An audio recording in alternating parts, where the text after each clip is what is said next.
तुम्हें सच में लगता है कि मैं तुमसे माफी मांगने आई हूँ? बिल्कुल नहीं। तुम्हारे इस नाटक का असर विक्रम पर हो सकता है, मुझ पर नहीं।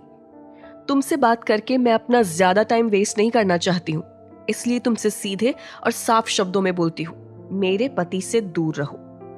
आरोही की बात सुनकर शिवानी हंसने लगी और बोली, विक्रम और तुम्हारा पति? लगता है तुम्हारी याददाश्त कमजोर हो गई है। तुम शायद भूल गई हो कि विक्रम ने तुमसे किस हालात में और क्यों शादी की थी। आरोही ने शिवानी के सिर पर हाथ रखकर कहा, तुम्हारी तबीयत तो ठीक है ना?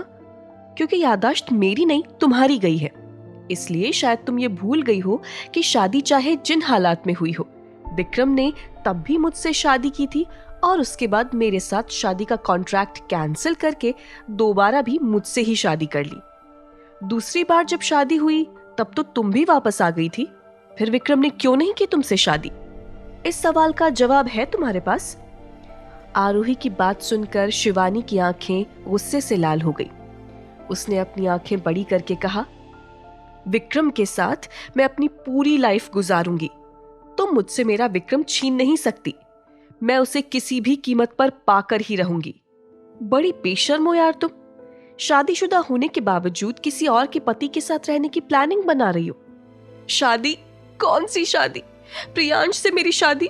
वो शादी नहीं बल्कि एक समझौता है जो मुझे मेरे पापा की वजह से करना पड़ा था। मेरी आंखों के सामने मेरे भाई की जान चली गई। मेरी बात जिंदगी और मौत के बीच झूल रही है। इस दुनिया में कोई ऐसा नहीं है जिस पर मैं भरोसा कर पाऊं। मेरा पति रोज मुझे नीचा दिखाने की कोशिश करता है। विक्रम के अलावा मेरा इस दुनिया में कोई नहीं है। आरोही, मैंने अपने करियर में बहुत अच्छा नाम कमाया है। मेरे पास बहुत सारा पैसा भी जमा हो गया है।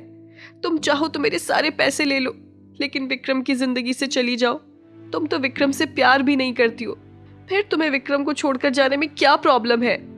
आरोही ने शिवानी से कहा, तुम्हें गलत फहमी है, क्योंकि मैं विक्रम से बहुत प्यार करती हूँ, इसलिए मैं उसे कभी छोड़कर नहीं जाऊंगी। आरोही के मुंह से विक्रम के लिए प्यार का कन्फेशन सुनकर शिवानी के सिर पर जैसे बिजली गिर गई। इतना बोलती हुई आरोही शिवानी के वार्ड से निकल गई। कॉरिडोर में आते ही आरोही की नजर वहां खड़े विक्रम पर गई। विक्रम जब आरोही के बिल्कुल करीब आ गया, उसे शिवानी के वार्ड से रोने की आवाज आई तो उसने आरोही से कहा, लगता है शिवानी रो रही है। क्या तुमने फिर से उसके साथ कुछ किया तो नहीं? मैंने शिवानी को कोई नुकसान नहीं पहुंचाया है, लेकिन आपने सही सुना है, शिवानी रो रही है। उसे आपकी जरूरत है। आप उसके पास जाकर बैठ सकते हैं, मुझे कोई दिक्कत नहीं है। क्या तुम्हें सच में कोई प्रॉब्लम नहीं होगी? नहीं, मुझे सच में कोई प्रॉब्लम नहीं है, लेकिन अपने वादे से आप ही पीछे मत हटना। आपने मुझसे वादा किया है कि एक बार मैं शिवानी का सच आपके सामने लेकर आ गई तो आप उससे कभी नहीं मिलेंगे और उसे घर से भी निकाल देंगे।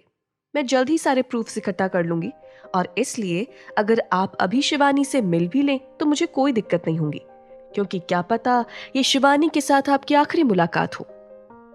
इतना बोलती हुई आरोही सीढ़ियों से होती हुई नीचे की तरफ जाने लगी। तभी वहां डॉक्टर आ गया। डॉक्टर ने विक्रम को आवाज देते हुए कहा, शिवानी अपने वार्ड में है और वो इस वक्त बहुत रो रही है। आप तो जानते ही हैं, उन्हें जो चोट अभी आई है उससे ज्यादा गहरी चोट उनके दिल पर लगी हुई है, जिसकी वजह से वो धीरे धीरे डिप्रेशन में जा रही हैं। उसकी ये हालत बस आप ही ठीक कर सकते हैं। मेरे ख्याल से आपको ज्यादा से ज्यादा समय शिवानी के साथ गुजारना चाहिए। डॉक्टर की बात सुनने के बाद विक्रम बिना कुछ बोले शिवानी के वार्ड की तरफ बढ़ गया। आरोही जब सीढ़ियों से नीचे जा रही थी तो उसे पीछे से स्वर्णा ने आवाज देकर रोक लिया। स्वर्णा ने आरोही के कंधे पर हाथ रखते हुए कहा, सरकार को तो आप जानती ही हैं, उन्हें झूठे और धोखेबाज लोग बिल्कुल नहीं पसंद। अगर उन्हें पता लग जाए कि कोई उन्हें धोखा दे रहा है तो वो उसके साथ अपने सारे रिश्ते हमेशा के लिए खत्म कर लेते हैं। लेकिन मेरे हिसाब से शिवानी मैडम की बात कुछ अलग है। शिवानी मैडम के साथ जो कुछ भी हुआ उसमें कहीं ना कहीं सरकार खुद को भी जिम्मेदार मानते हैं। आज अगर आप शिवानी मैडम को गलत साबित कर देंगी तो सरकार अपने वादे को पूरा करने के लिए शिवानी मैडम से कभी बात नहीं करेंगे। लेकिन फिर सरकार अपना गिल्ट कैसे खत्म कर पाएंगे? इसके बारे में आपने कभी सोचा है? इसके जवाब में आरोही ने कह दिया, मुझे किसी बात से कोई फर्क नहीं पड़ता। मुझे बस इतना पता है कि मैं विक्रम की ऑफिशियल वाइफ हूँ और मेरे पति के आसपास कोई भी दूसरी लड़की आएगी तो मैं उसे अपने पति की जिंदगी से दूर करके ही रहूंगी। इतना बोलती हुई आरोही ने स्वर्णा का हाथ अपने कंधे से हटाया और सीढ़ी से नीचे उतरने लगी। तभी किसी आदमी ने आरोही को पीछे से आवाज दी, आरोही, बहुत दिन हो गए थे तुमसे मिले हुए, और तुम हो कि मुझे इग्नोर करके जा रही हो। आरोही ने जब पीछे मुड़कर देखा तो वो आदमी कोई और नहीं बल्कि प्रियांश था। मुझे तुम जैसे लोगों से मिलने का कोई शौक नहीं है।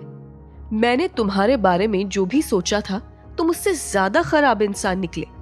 तुम्हें पता भी है कि तुम्हारी वाइफ को चोट लगी है और वो इसी हॉस्पिटल में ऊपर के फ्लोर पर एडमिट है। शर्म नाम की चीज थोड़ी भी बाकी है तुम में या नहीं? मैं दावे से बोल सकता हूं कि मेरी वाइफ इस वक्त तुम्हारे पति के साथ होगी। आरोही ने सोचा कि प्रियांश जैसे आदमी को मुंह लगाने का कोई फायदा नहीं है, इसलिए वो वहां से जाने के लिए पीछे मुड़ी। तभी प्रियांश ने आरोही को पीछे से टोकते हुए कहा, क्या तुम जानना नहीं चाहोगी कि आखिर क्यों मेरी वाइफ तुम्हारी शादी वाले दिन ही उस घर में रहने गई और क्यों मुझे उसकी इन हरकतों से कोई फर्क नहीं पड़ता? आखिर क्या चाहता था प्रियांश?